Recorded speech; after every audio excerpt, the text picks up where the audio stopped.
Let's get started with the OpenAI ChatGPT API. We can use the OpenAI ChatGPT API in our Python applications. The first step is to navigate to platform.openai.com. This will open the OpenAI interface for developers, where we can manage all aspects of the OpenAI API. Now we need to access our account settings. So let's click on our initials in the top right corner, choose our profile, and then select Billing from the left menu. This is crucial because if we don't have any funds left, we won't be able to use the OpenAI API. As you can see, I have a few dollars in my balance, so we're good to go. Next, let's create the API key we need. We can find API keys in the left menu. In just a moment, we'll generate the actual key for our application. But first, let's prepare a file to store it. We'll open Visual Studio Code and create a new .env file. This is a popular choice for storing sensitive information, like API keys, including our OpenAI API key. Now let's head back to the OpenAI API page and click on the green button that says Create New Secret Key. We need to give our new API key a name. I'll go with Example API Key. We also need to select a project from the list. You can pick the default project. It's not a big deal unless you're managing many projects with OpenAI. Once we've chosen the project, we can create the secret key. Here's the secret key. Remember, this is very sensitive information.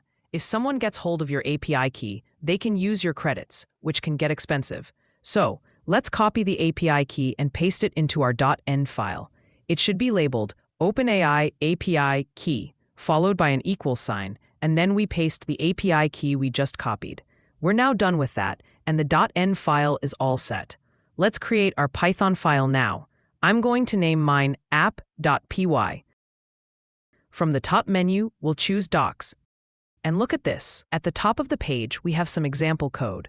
This is probably the quickest way to get started with the OpenAI API. So I'll just copy this code and paste it into our Python file. Now this code uses the GPT 4.1 model. You can certainly use this model, but it may not be the best fit for everyone. Let me explain why. If we click on Pricing, we can see the costs associated with the different models. GPT 4.1 is OpenAI's flagship model at the moment and is excellent, but it's also relatively pricey. As you can see in the pricing table, there are other models that are much more affordable.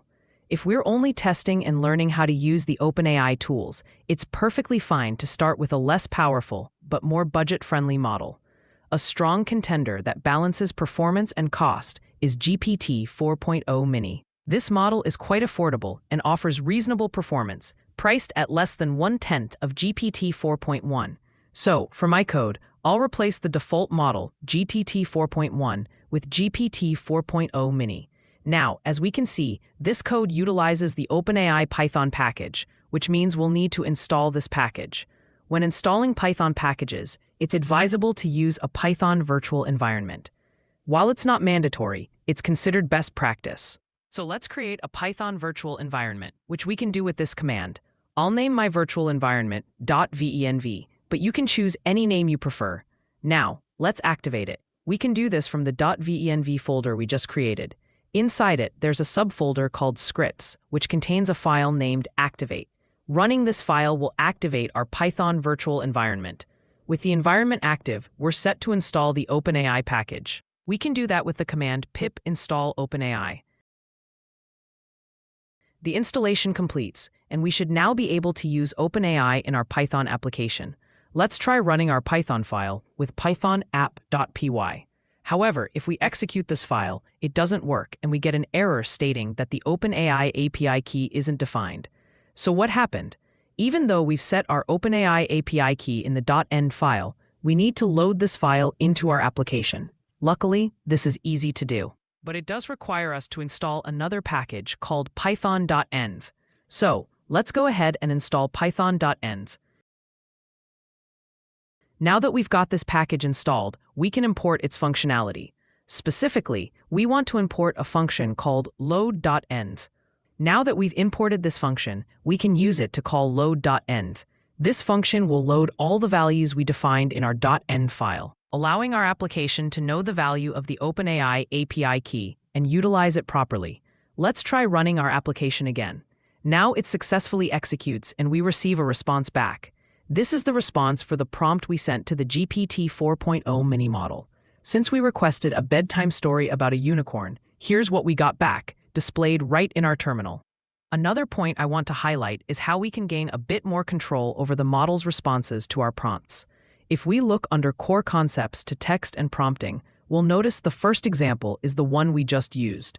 However, if we scroll down a bit, we'll encounter another example that shows how the input doesn't have to be a simple string. In fact, it can be a list of dictionaries, where each dictionary carries a role and its content. Let's copy this input and replace the current one in our Python application. The new input is, as mentioned, a list of dictionaries. Notice that we have two dictionaries here. The first one defines the role as developer. This prompt is sent by the application's developer and isn't expected from the end user. The content of this developer prompt is "talk like a pirate." This instructs the model to respond in that whimsical tone for every answer. The second element in the input list is the user role, which is the standard role expected by the model. In this instance, the user question is about whether semicolons are optional in JavaScript. So we essentially have two prompts in this conversation, one from the developer setting the overall behavior of the model, and the other from the user asking a specific question. Let's run our application now. We should receive a response to this specific prompt. And as you can see, it embraces a pirate style. We get a delightful answer that reflects our question, infused with a touch of whimsy.